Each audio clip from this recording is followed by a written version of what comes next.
ஒரு மந்திரம் அப்படின்றது நம்மளை இயக்கிறது. ஒரு மந்திரம்ன்றது நம்மளை இயக்கிறது. உனக்குள்ள இருக்கக்கூடிய உள்ளுறுப்புகள், முதல்ல உனக்குள்ள இருக்கக்கூடிய உள்ளுறுப்புகள் இயற்கை பஞ்சபூத தத்துவத்தின் காரணமா ஒரு சிலது சீரா இயங்கிட்டு இருக்கும், ஒரு சிலது பலவீனம் அடைஞ்சிட்டு வரும்.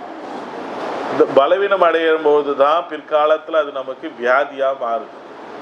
பலவீனம் அடையும் பொழுதுதான் பிற்காலத்தில் அது நமக்கு வியாதியா மாறுது.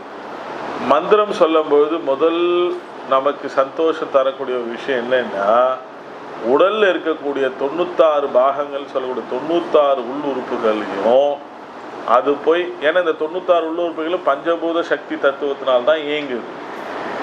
அந்த பஞ்சபூதத்துல ஏதாவது ஒரு தத்துவம் அங்க குறையும் போதுதான் நமக்கு அந்த இடத்துல அந்த பாகத்துல ஏதோ வியாதியா வெளிப்பட ஆரம்பிக்குது.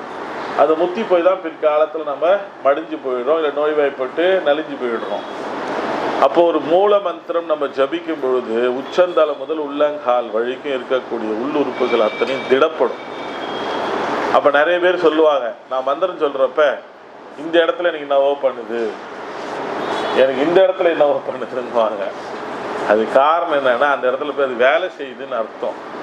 என்னன்னா அந்த இடத்துல ஏதோ ஒரு உறுப்பு இருக்கும், அது உனக்கு உடம்புல பலவீனம் அடையுதுன்னு அர்த்தம். அப்போ உடம்புல வியாபிச்சு இருக்கக்கூடிய அந்த ஒளி சக்தி, தேகத்தினுடைய ஒளி சக்தி அங்க போய் ஸ்டக் ஆகுது.